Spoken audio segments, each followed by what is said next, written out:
ஓம் நம சிவாய. தென்னாடுடைய சிவனே போற்றி, எந்நாட்டவர்க்கும் இறைவா போற்றி. சர்வம் டிவி நேயர்கள் அனைவருக்கும் யோகி ஜெயப்பிரகாஷின் அன்பான வணக்கங்கள்.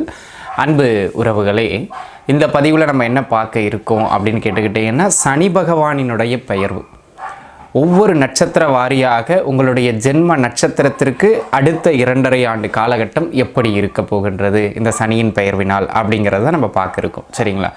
சரி, இப்போ சனி பெயர்வாக போகிறார். ஏன் நம்ம இதை முக்கியத்துவமாக பார்க்கணும் அப்படின்னு கேட்டிங்கன்னா, கோச்சார பலன் என்பது அளவு குறைவாக இருந்தாலும், ஒரு 10% உட்பட்டதாக இருந்தாலும், சனியினுடைய பெயர்வு அதில் மிக பலமானது. ஏன் அப்படின்னு கேட்டுக்கிட்டிங்கன்னாங்க, ஒரு ராசியில் நீண்ட காலம் இருக்கக்கூடிய கிரகம் யார் அப்படின்னு கேட்டிங்கன்னா அது சனி பகவான். 2.25 ஆண்டிலிருந்து அதிகபட்சம் 3 வருடம் வரை, அதாவது நம்ம ஏறத்தாழ 2.5 ஆண்டுன்னு சொல்கிறோம். ஒரு ராசியில் இருப்பார். ஒரு ராசியில் அவர் 2.5 ஆண்டு காலகட்டம் இருக்கின்ற பொழுது அந்த ராசியில் இருந்து சில பேருக்கு நன்மையையும் சில பேருக்கு தீமையும் தாக்கத்தை பலமாக வழங்குவார். அப்பேற்பட்ட ஒரு வல்லமை பொருந்திய கிரகம், கோச்சார கிரகங்களிலேயே மிகவும் பலமான பலன்களை வழங்க வேண்டிய ஒரு கிரகம் அப்படின்னா அது சனி பகவான் தான். அந்த சனி பகவான் ஏற்கனவே கும்ப ராசியில் வீற்றிருக்கின்றார். அந்த கும்ப ராசி அவருடைய சொந்த வீட்டிலிருந்து தற்பொழுது மீன ராசிக்குள்ளாக பெயர்வு பெற இருக்கின்றார். அவ்வாறாக பெயர்வு பெறுகின்ற அவர் கிட்டத்தட்ட 2027 ஜூலை மாதம் வரைக்கும், ஜூன் ஜூலை வரைக்கும், அடுத்த ஒரு 2 வருடம் 3 மாத காலகட்டத்திற்கு மீன ராசிக்குள்ளாக நிலை பெற இருக்கின்றார். அங்கே அவர் வக்ரம் அடைவார். அது பிறகு, ஆனால் அடுத்த 2.25 ஆண்டுகளுக்கு அவர் மீன ராசிக்குள்ளாக அமர இருக்கிறார்.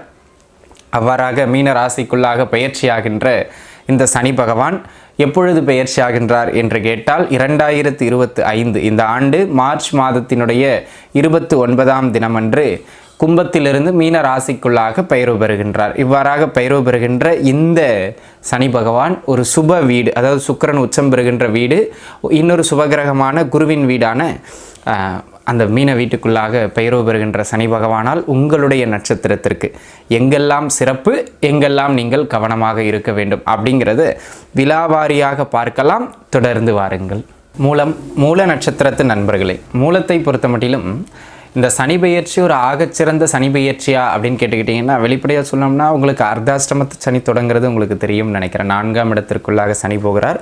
ஆனாலும் கவலைப்பட வேண்டாம், பிற கிரகங்களினுடைய பெயர்வுகள் நல்லா இருக்குது, அதை ஈடுகட்டிடும். சரி, எங்கெல்லாம் இது சிறப்பு அப்படின்னு கேட்டிங்கன்னா, முதல் அமைப்பாக அன்பு நண்பர்களே, இந்த காலகட்டம் நீண்ட நாளாக, அதாவது சொத்து வாங்கணும்னு நினச்சிக்கிட்டு இருந்தேன், வாங்க முடியல, வீடு கட்டணும்னு நினச்சிக்கிட்டு இருந்தேன், கட்ட முடியல, தள்ளி போய்கிட்டே இருக்குது. இப்போவும் தள்ளி போகிறதுக்கான ப்ராசஸ் தான் நடக்கும், ரொம்ப அழுத்தம் கொடுத்து தான் நடக்கும். ஆனால் இப்போ கஷ்டப்பட்டு கட்டிட்டிங்கன்னா நிலச்சி நின்றும், வாங்கிட்டிங்கன்னா நிலச்சி நின்றும். அந்த மாதிரியான ஒரு அமைப்புகளுக்குள்ளே இந்த காலகட்டம் உண்டு. ஆக ஒரு சொத்து சேர்க்கையோ வீடு கட்டுறதுக்கான அமைப்போ கைகூடி வருகின்ற ஒரு ஆகச்சிறந்த காலம் இந்த காலம். அதை நம்ம மனதில் நல்லா உள்வாங்கிக்கிட வேண்டியது அவசியம். அதனை அடுத்ததாக அன்பு நண்பர்களே, இந்த காலகட்டத்தை பொறுத்த மட்டிலும் தொழில் அமைப்புகள், பொருளாதார அமைப்புகள், உத்தியோக அமைப்புகள் அப்படின்னு வருகின்ற பொழுது முதல் அமைப்பாக வெளியூர் வேலை வாய்ப்புகளுக்கு முயற்சி செய்யுங்க. சொந்த ஊரில் வேலை தேடுறீங்கன்னா நல்ல வேலை கிடைக்காது. வெளியூரில் வேலை வாய்ப்புகளை தேடுங்கள், வெளியூர் வேலை வாய்ப்புகள் கிடைக்கும், அதுக்குள்ள முயற்சிங்க. ரெண்டாவது, இந்த காலகட்டம் வேற என்ன சிறப்புகளை தரும் அப்படின்னு கேட்டிங்கன்னா, தொழில் அமைப்புகளில் கொஞ்சம் இந்த பிடிவாத தன்மையெல்லாம் விலக்கிக்கிட்டு இருக்கிறத வச்சு வண்டியை ஓட்டணுங்கிற மனப்பான்மையோடு ஓட்டணும். ஏன்னா பிடிவாத தன்மையினால தான் நீங்கள் பிரச்சனை பண்ணிக்கிடுவீங்க. அதை குறைச்சிக்கிட்டிங்கனாலே தொழிலில் இருக்கின்ற நெருக்கடிகள் குறைஞ்சிரும். ஸோ வருமான ரீதியாக ஓரளவுக்கு பரவாயில்ல அப்படிங்கிற மாதிரியான ஏற்றங்கள் உண்டு, கவலை வேண்டாம்.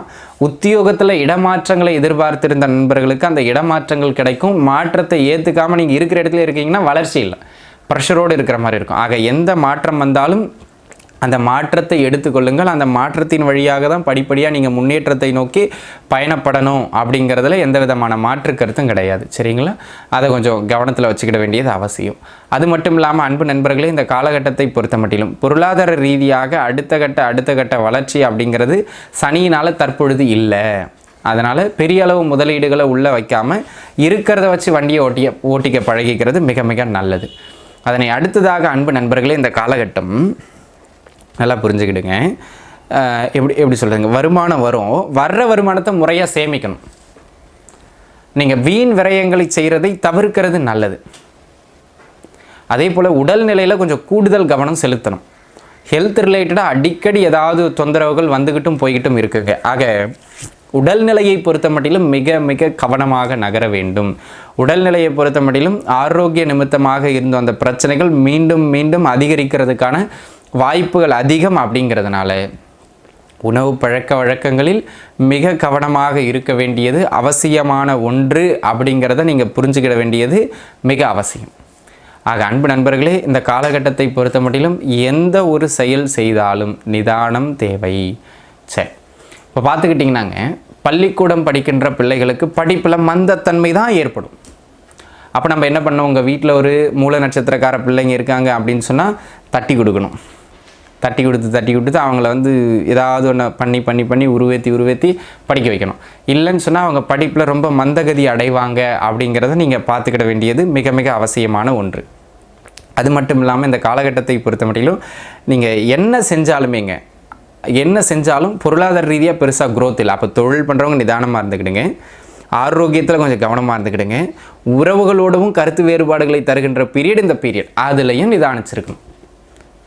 அப்போ உறவுகள், தொழில், பொருளாதாரம், ஆரோக்கியம்னு எந்த அமைப்புகளிலும் பெரிதான ஏற்றத்தை தருகின்ற அமைப்புகளில் கோச்சார சனி பெயர்ச்சி இல்லைங்கிறத நீங்கள் முதல்ல புரிஞ்சுக்கிறோம். அப்படி இருக்கும்போது பெரிய ஏற்றத்தை நம்பி நம்ம எதுலேயும் அகலக்கால் வச்சிடக்கூடாதுங்கிறதையும் நம்ம மனசில் வச்சுக்கிடணும். அதுதான் வெரி இம்பார்ட்டண்ட்டான ஒரு விஷயங்கிறத நீங்கள் புரிஞ்சுக்கிடணும். சரிங்களா? அதை ஒன்று பார்த்துக்கிடுங்க. சரி, ஏன் நான் பட்டும்படாமே பலன் சொல்கிறேன் அப்படின்னு கேட்டிங்கன்னா, பெரிதாக ஏற்றம்னு சொல்கிற அமைப்புகளில் இல்லை. சனி பயிற்சினால் இல்லை. அடுத்து வருகிற ராகு கேது பயிற்சி, குரு பயிற்சி நல்லா இருக்குது, சமாளிச்சிருவீங்க, அதில் மாற்றுக்கிறது கிடையாது. இந்த பயிற்சினால் இல்லை. சரிங்களா? திருமண அமைப்புகள் கைகூடி வரும், தாராளமாக முயற்சிக்கலாம். குழந்தை பாக்கிய அமைப்புகள் கிடைக்கும், தாராளமாக முயற்சிக்கலாம். அதிலெல்லாம் மாற்று கருத்தே கிடையாது. சரிங்களா? அதே போல் அன்பு நண்பர்களே, இந்த காலகட்டத்தை பொறுத்த மட்டிலும் நீண்ட நாளாக ஏதாவது சொத்துக்கள் விற்கிறதுக்காக நீங்கள் முயற்சி பண்ணிக்கிட்டு இருக்கீங்க அப்படிங்கிற பட்சத்தில் இதை விற்று இங்கே வாங்கணும், இதை விற்று இதை வாங்கணும். அதே போல் பெண்கள்லாம் பார்த்திங்கன்னா நகை, இந்த நகையை போட்டுட்டு மேலே கொஞ்சம் காசை போட்டு இதை மாற்றணும் அப்படிலாம் நினச்சிக்கிட்டு இருப்பீங்களே, அந்த எக்ஸ்சேஞ்ச் பண்ணுறதுக்கெல்லாம் இந்த பீரியட் குட் பீரியட், தாராளமாக பண்ணலாம். சரிங்களா? அதற்கான முயற்சிகள்லாம் கைகூடி வரும், தாராளமாக முயற்சிக்கலாம். அதே போல் அன்பு நண்பர்களே, இந்த காலகட்டம் எதை செய்தாலுமே ஒரு மனநிறைவு இல்லாதது மாதிரியான ஒரு ஃபீலிங்கையே கொடுக்கும். அப்போ போதும் என்கின்ற மனமே பொன்செய் மனம் அப்படிங்கிற மாதிரி நம்ம தான் நம்மளை செல்ஃப் சாட்டிஸ்ஃபைடு பண்ணிக்கிட வேண்டியது மிக அவசியங்கிறத நீங்கள் உணர்ந்துக்கிட வேண்டியது அவசியம். அதை கொஞ்சம் பார்த்துக்கிடுங்க. அதனை அடுத்ததாக அன்பு நண்பர்களே, இந்த காலகட்டத்தை பொறுத்த மட்டிலும் பொருளாதார ரீதியாக இருந்து வந்த நெருக்கடிகள் அனைத்தும் படிப்படியாக குறையும், பயப்பட வேண்டாம்.